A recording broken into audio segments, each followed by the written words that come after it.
अस्सलाम वालेकुम dear class 10th students. उम्मीद है आप लोग सब खैरियत से होंगे और आपकी जो नई क्लासें हैं वो अच्छे से चल रही होंगी, क्योंकि अभी स्टार्टिंग का टाइम है क्लासेस का। तो ये जो आपकी न्यू बुक आई है ना क्लास 10 की उर्दू की, उसका जो हिस्सा है नज़म है, उसकी जो सेकंड नज़म है ना नात, उसको हम इस वीडियो में कम्प्लीटली सॉर्ट आउट करेंगे। तो मूव करते हैं वीडियो की तरफ। बहुत प्यारी नात है। रसूल मुज्तबा कहिए सल्लल्लाहु अलैहि वसल्लम, मोहम्मद मुस्तफ़ा कहिए सल्लल्लाहु अलैहि वसल्लम। तो सबसे पहले ना ये जो शायर है ना माहिरुल कादरी, उनका जो तारुफ है, तो इनका जो असल नाम है माहिरुल कादरी का असल नाम मंजूर हुसैन था। इनकी जो पैदाइश है वो 30 जुलाई 1906 को ना भारत के सूबे उत्तर प्रदेश के ज़िला बुलंदशहर के गांव केसर कला में हुई। उसके बाद वफ़ात जो है इनकी 12 मई 1978 को ना जद्दा सऊदी अरब में एक मुशायरे के दौरान इनको दिल का दौरा पड़ने से इनकी वफ़ात हुई थी। और इनका जो दफन है ना इन्हें मक्का मुकरमा के कब्रिस्तान जन्नतुल मुअल्ला में ना सुपुर्द खाक किया गया। और शायरी जो है वो एक मुमताज़ नात को गज़ल निगार, नज़म निगार और फिल्मी गीत लिखने वाले शायर थे। उसके अलावा इनकी जो नसरी खिदमात है, माहिरुल कादरी ने नसर में भी ग्रां कदर काम किया, बिलखसूस इस्लामी मौज़ूआत पर। और इदाराती जो खिदमात है ना, तो उन्होंने मारूफ अदबी रिसाले कारवान के इदारत की, जो इनकी इल्मी बसीरत जो थी ना, इल्मी बसीरत उसका सबूत है। नगमा निगारी जो है इनकी तहरीर करदा जो फिल्मी नगमे भी ना बेहद मकबूल हुए। उसके बाद शायरी की खसूसियात, इनकी शायरी में इखलास, दर्दमंदी, सच्चाई, इश्क रसूल और रूहानियत झलकती है। असलूब जो है इनका सादा, पुरअसर और दिल में उतर जाने वाला असलूब इनकी पहचान है। तसानीफ जो हैं इनकी नक्शे जमाल, रक्से शरर, चरागां, नकूशे रफ्तगां। उसके बाद जो इस्लामी रंग है ना इनकी शायरी में, इस्लामी तालीमात और तसव्वुफ़ का रंग गालिब है। और जो तहरीकी खिदमात हैं, उन्होंने तहरीक पाकिस्तान के लिए भी जो कलमी खिदमात अंजाम दी ना। और अदबी मकाम जो है माहिरुल कादरी को उर्दू अदब में एक अहम मकाम हासिल है, ख़ास तौर पर नातिया शायरी में। और अदबी असरात जो हैं इनकी तहरीरों ने बाद के शायरों और नात गो शोरा को मुतासिर किया। ये जो नज़म है ना नात जो है, इसका जो पहला शेर है, रसूल मुज्तबा कहिए मोहम्मद मुस्तफ़ा कहिए सल्लल्लाहु अलैहि वसल्लम, खुदा के बाद बस वो हैं, फिर इसके बाद क्या कहिए। ये जो शेर है इसको थोड़ा पहले डिस्कस आउट करते हैं, फिर इसकी जो तशरीह है उस तरफ चलेंगे। इसमें जो काफिया है ना कहिए, और यहाँ पे जो सनतें इस्तेमाल हुई हैं उसमें सनत तकरार जो है ना, लफ्ज़ कहिए की तकरार है। और जो दूसरी जो है ना सनत मिरातुल नज़ीर जो है ना, रसूल, मुस्तफ़ा, ये दोनों जो प्यारे नबी सल्लल्लाहु अलैहि वसल्लम के सिफाती नाम हैं। उसके बाद जो तशरीह है ना इस शेर की, इस शेर में शायर ने मोहब्बत और अज़मत रसूल सल्लल्लाहु अलैहि वसल्लम को इंतहाई खूबसूरती से बयान किया है। वो फरमाते हैं कि चाहे आप हजूर सल्लल्लाहु अलैहि वसल्लम को रसूल मुज्तबा कहें या मोहम्मद मुस्तफ़ा सल्लल्लाहु अलैहि वसल्लम कहें, हर लक़ब इनकी अज़मत और बरतरी का ऐलान है। दूसरे मिसरे में शायर बताता है कि अल्लाह ताला के बाद अगर कोई हस्ती सबसे ज़्यादा काबिल ताज़ीम है और काबिल मर्तबा वाली है ना, तो वो हजूर नबी करीम सल्लल्लाहु अलैहि वसल्लम है। इनके बाद किसी का जिक्र करना गोया फजूल है, क्योंकि इन जैसा कोई और नहीं। तो बकौल शायर ना, तुम्हारे दर का फ़कीर हूँ यही है मेरी पहचान, मदीने वाले का ग़ुलाम हूँ यही मेरी शान। तो ये शेर ना इश्क़ रसूल सल्लल्लाहु अलैहि वसल्लम की गहराई को ज़ाहिर करता है। शायर कहता है ना कि मेरा सबसे बड़ा फ़ख्र ये है कि मैं नबी करीम सल्लल्लाहु अलैहि वसल्लम के दर का फ़कीर हूँ। मेरी असल पहचान और इज़्ज़त इस बात में है कि मैं मदीने वाले महबूब खुदा का ग़ुलाम हूँ, और यही मेरी दुनिया और आखिरत की कामयाबी है। सेकंड जो शेर है, शरीयत का है ये इसरार, ख़त्मुल अंबिया कहिए सल्लल्लाहु अलैहि वसल्लम, मोहब्बत का तकाज़ा है कि महबूब खुदा कहिए सल्लल्लाहु अलैहि वसल्लम। तो इस शेर को थोड़ा डिस्कस आउट करते हैं कि यहाँ पे भी जो काफिया है वो कहिए है। उसके बाद यहाँ पे जो सनतें इस्तेमाल हुई है ना, जैसे शरीयत और मोहब्बत, ये तज़ाद है, यानी सनत तज़ाद में आएंगे ना। फिर जो मिरात नज़ीर है, सनत मिरात नज़ीर, जैसे इसरार और तकाज़ा। इस शेर की जो तशरीह है, शायर कहता है कि शरीयत यानी इस्लामी कानून का तकाज़ा है कि नबी करीम सल्लल्लाहु अलैहि वसल्लम को ख़ातमुन नबिय्यीन यानी आखिरी नबी माना जाए, کیونکہ یہ ایمان کی بنیاد ہے۔ لیکن صرف قانونی اقرار کافی نہیں، عشق مصطفیٰ صلی اللہ علیہ وسلم کا تقاضا ہے کہ انسان دل سے انہیں محبوب خدا کہے کہ یہی محبت کی معراج ہے۔ یہ شعر دین کی دونوں بنیادوں شریعت اور محبت کا حسین امتزاج ہے۔ تو بقول شاعر، نہ کوئی آپ سا آیا نہ کوئی آپ سا ہوگا، خدا کی شان ہے یہ مصطفیٰ جیسا بنایا۔ تو اس شعر میں شاعر نبی کریم صلی اللہ علیہ وسلم کی مثال عظمت اور انفرادیت کو بیان کرتا ہے۔ کہتا ہے کہ نہ آپ صلی اللہ علیہ وسلم جیسا کوئی ماضی میں آیا نہ مستقبل میں آ سکتا ہے۔ یہ صرف اللہ کی قدرت کا کمال ہے کہ اس نے اتنی عظیم ہستی کو پیدا فرمایا۔ یہ شعر حضور اکرم صلی اللہ علیہ وسلم کی ذات اقدس کی شان یکتائی اور اللہ کی تخلیق پر دلالت کرتا ہے۔ نیکسٹ جو شعر ہے، جب ان کا ذکر ہو دنیا سراپا گوش ہو جائے، جب ان کا نام آئے مرحبا صلی اللہ کہیے۔ تو اس میں جو قافیہ ہے ہو جائے، اس کے بعد جو سند ہے سند تضاد جیسے خاموشی اور مرحبا، پھر سند مراد النظیر جو ہے ذکر اور نام، اس کے بعد جو تشریح ہے اس شعر کی، اس شعر میں شاعر نبی کریم صلی اللہ علیہ وسلم کے ذکر کی برکت، عظمت اور روحانی اثرات کو بیان کر رہا ہے۔ جب بھی آقا صلی اللہ علیہ وسلم کا ذکر ہو تو کائنات ہمتاً گوش ہو جاتی ہے، جیسے ہر ذی روح سننے کے لیے رک جائے، اور جب ان کا نام آتا ہے تو دل و زبان سے بے اختیار مرحبا اور صلی اللہ نکلتا ہے۔ یہ محبت، ادب اور عقیدت کا وہ بلند درجہ ہے جو صرف نبی پاک صلی اللہ علیہ وسلم کی ذات اقدس کے لیے مخصوص ہے۔ یہ شعر سامع کے دل کی کیفیت اور عاشق رسول صلی اللہ علیہ وسلم کے جذبات کو بہت خوبصورتی سے پیش کرتا ہے۔ بقول شاعر، ملے جو ذکر محمد کا نور دل میں کہیں، تو خود بخود ہی زمانہ ضیا ضیا کہے۔ تو شاعر کہتا ہے کہ جب دل میں رسول پاک صلی اللہ علیہ وسلم کے ذکر کی روشنی اترتی ہے تو وہ نور انسان کی زندگی میں ہی نہیں بلکہ اس کے ارد گرد کے ماحول کو بھی روشن کر دیتا ہے۔ پھر ہر طرف صرف روشنی اور برکت ہی محسوس ہوتی ہے، اور لوگ اس نور کو دیکھ کر خود بھی کہہ اٹھتے ہیں کہ یہ ضیا، یہ روشنی مصطفیٰ صلی اللہ علیہ وسلم کے ذکر کی ہے۔ یہ شعر نعتیہ ادب میں ذکر رسول علیہ السلام جو ہے کہ فیضان اور اس کے روحانی اثرات کی اعلیٰ مثال ہے۔ نیکسٹ جو شعر ہے، میرے سرکار صلی اللہ علیہ وسلم کے نقش قدم شمع ہدایت ہیں، یہ وہ منزل ہے جس کو مغفرت کا راستہ کہیے۔ تو قدم، ہدایت، مغفرت اور راستہ جو ہے، یہ الفاظ معنوی طور پر ایک دائرے میں گھومتے ہیں سب کا تعلق راستہ، ہدایت اور منزل سے ہے، اور ہر لفظ روحانی سفر کی ایک کیفیت کو بیان کرتا ہے۔ تو اس کی جو ردیف ہے پہلے مصرے میں کہیے ہے جو ہے، یہ پہلے مصرے میں ہے، اور کہیے جو ہے وہ دوسرے مصرے میں۔ تو گویا دو الگ الگ ردیفیں استعمال ہوئی ہیں، لیکن دونوں اشعار کی روانی اور معانی کو خوبصورتی سے مکمل کرتی ہیں یہ۔ اسی طرح اس میں جو تشبیہ ہے، نقش قدم کو شمع ہدایت سے تشبیہ دی گئی ہے، یعنی نبی کریم صلی اللہ علیہ وسلم کے قدموں کے نشان اندھیروں میں روشنی دکھانے والی شمع ہے۔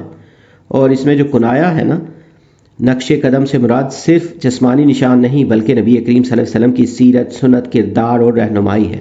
استعارہ جو ہے، منزل اور راستہ سے مراد روحانی ترقی، نجات اور قرب الہی ہے۔ اس کی جو تشریح ہے، شاعر کہتا ہے کہ اگر کوئی شخص زندگی کے سفر میں اندھیروں میں بھٹک رہا ہو تو نبی کریم صلی اللہ علیہ وسلم کے نقش قدم کو اختیار کر کے وہ ہدایت کی روشنی پا سکتا ہے۔ آپ صلی اللہ علیہ وسلم کی سیرت، قول اور فعل اور ہر عمل دنیا کے لیے رہنمائی کا ذریعہ ہے۔ جیسے ایک مسافر سفر میں روشنی کی تلاش کرتا ہے تاکہ وہ گمراہی سے بچ جائے، ویسے ہی انسانیت کو نجات کی روشنی نبی کریم صلی اللہ علیہ وسلم کی اتباع سے ملتی ہے۔ نقش قدم کا مطلب یہ نہیں کہ صرف جسمانی قدموں کے نشان مراد ہیں، بلکہ اس سے مراد ہے کہ آپ کا طرز زندگی سچائی، صبر، عدل، رحم، تقوی، عبادات، معاملات اور اخلاق۔ یہ وہ منزل ہے جسے پانا ہر مومن کا خواب ہوتا ہے، اور وہ منزل ہے اللہ کی مغفرت۔ جب کوئی شخص سچے دل سے حضور صلی اللہ علیہ وسلم کی اتباع کرتا ہے تو اللہ کی رحمت اس پر نازل ہوتی ہے، گناہ معاف ہوتے ہیں اور وہ بندہ جنت کا مستحق بن جاتا ہے۔ تو قدموں میں تیری رکھ دی ہم نے زندگی کی راہیں، جو تو دکھا دے وہی اب ہمارا قبلہ ہو جائے۔ نیکسٹ جو شعر ہے، محمد کی نبوت دائرہ ہے نور وحدت کا، محمد صلی اللہ علیہ وسلم اسی کو ابتدا کہیے اسی کو انتہا کہیے۔ تو یہ جو شعر ہے، اس میں جو قافیہ ہے ابتدا انتہا، یہ ہم قافیہ الفاظ ہیں ردیف جو ہے وہ کہیے، اس میں جو صنعتیں یوز ہوئی ہیں، صنعت تکرار جو ہے نا، اسی کو کہیے کی تکرار ہے، اور صنعت تضاد ابتدا اور انتہا. اسی طرح صنعت جو تجنیس ہے وہ صوتی مشابہت والے الفاظ جو ہیں، اس میں نا صنعت مبالغہ جو ہے شان نبوت کے بیان میں شدت.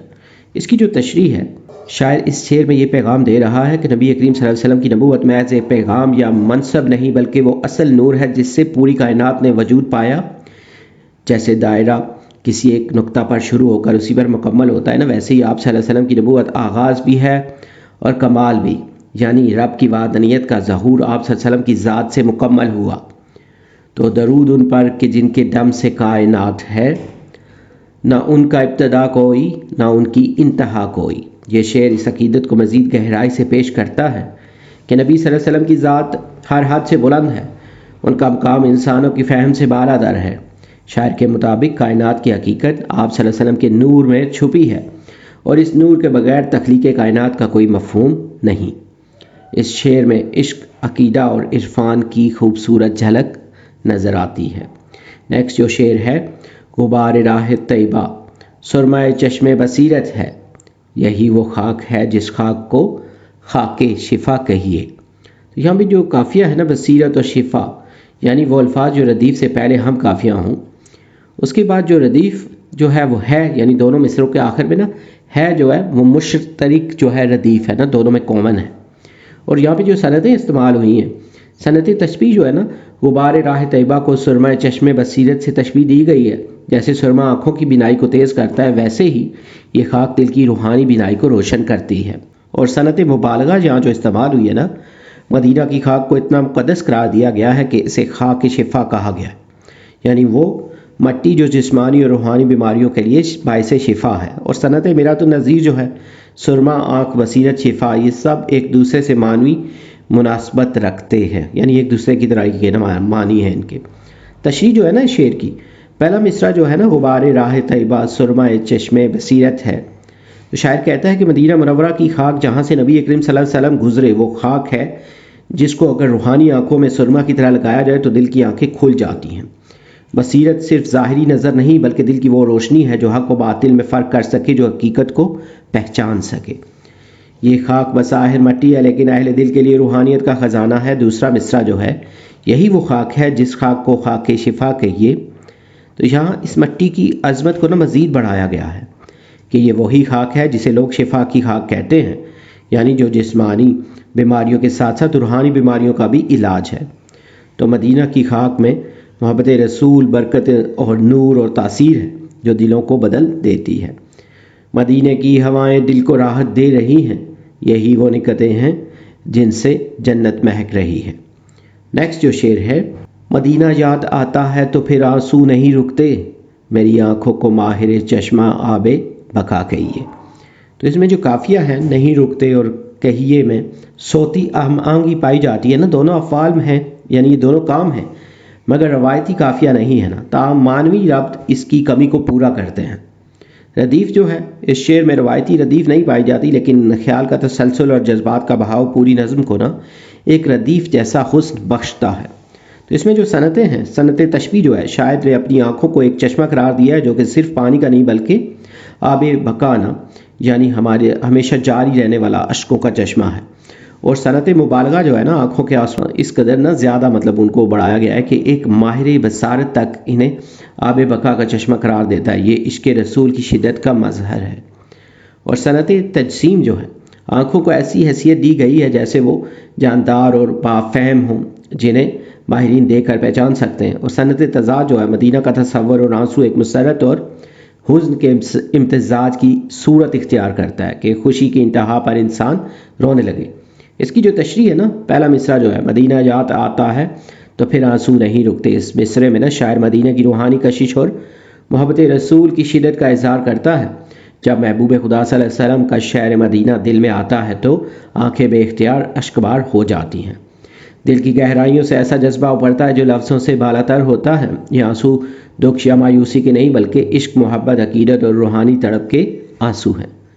یہ کیفیت عام نہیں، یہ عاشقوں کا مقام ہے. ایسے آنسو صدق کے دل کی نشانی ہوتے ہیں، اور یہ مدینہ کے فراق میں نکلنے والے آنسو ہیں जिन्हें अर्श भी पहचानता है। दूसरा मिसरा जो है, मेरी आंखों को माहिर चश्मा आब बका कहिए, ये मिसरा पूरे शेर को एक मारवाई जिहत देता है। शायर अपनी आंखों से बहने वाले आंसुओं को ना इस कदर मुकद्दस और मुसलसल करार देता है कि कोई माहिर बसारत जो आंखों का माहिर हो ना, इन्हें आम आंखें नहीं बल्कि आब बका का चश्मा समझता है। यहाँ आब बका का इस्तेमाल बहुत गहरा है। ये आंसू फना नहीं होते, इनका मंबा जो है मोहब्बत रसूल है जो हमेशा बाकी रहती है। इन आंसुओं में शिफा, रोशनी और है, उसके अलावा तहारत है, बका है। ये कैफियत सिर्फ इन आशिकों को नसीब होती है जिनके दिल में ना नबी करीम सल्लल्लाहु अलैहि वसल्लम की सच्ची मोहब्बत बसती है। ऐसी आंखें जो सिर्फ देखने के लिए नहीं बल्कि याद मदीना में बहने के लिए पैदा हुई हों। नज़र जब भी उठती है मदीने की तरफ या रब, दिल कहता है बस अब यही सांसें तमाम हों। तो यहाँ पे जो अशार हैं इनकी जो तशरीह है वो कंप्लीटेड है। उसके बाद कुछ एक्सरसाइज में ना इसके कुछ क्वेश्चन है, जैसे पहले शेर का मरकज़ी ख्याल लिखना है ना, तो पहले शेर का मरकज़ी ख्याल ये है कि अल्लाह के बाद सबसे आला मुकाम हज़रत मोहम्मद सल्लल्लाहु अलैहि वसल्लम का है और शायर के नज़दीक शरीयत का इसरार क्या है। शायर के नज़दीक शरीयत का इसरार ये है कि हज़ूर सल्लल्लाहु अलैहि वसल्लम से मोहब्बत की जाए। तो शायर की नज़र में ना मोहब्बत का तकाज़ा क्या है, तो शायर की मुताबिक ना मोहब्बत का तकाज़ा ये है कि हज़ूर सल्लल्लाहु अलैहि वसल्लम को दिल से महबूब समझा जाए। नेक्स्ट जो क्वेश्चन है, जब हज़ूर का नाम आए तो हमें क्या कहना चाहिए, तो हज़ूर सल्लल्लाहु अलैहि वसल्लम का नाम आए तो हमें सल्लल्लाहु अलैहि वसल्लम कहना चाहिए। तीसरे शेर का ना मफ़हूम अपने अल्फाज में लिखना है, तो जब नबी पाक सल्लल्लाहु अलैहि वसल्लम का जिक्र हो तो दुनिया सरापा खुशी बन जाती है और जब इनका नाम लिया जाए तो हर दिल पर नूर आ जाता है। तो नेक्स्ट जो क्वेश्चन है ना, इन अशार में ना माहिरुल कादरी का मकसद और असलूब क्या है, तो माहिरुल कादरी का मकसद हजूर सल्लल्लाहु अलैहि वसल्लम की अज़मत बयान करना है और इनका असलूब नातिया, मोहब्बत भरा और अदब से भरपूर।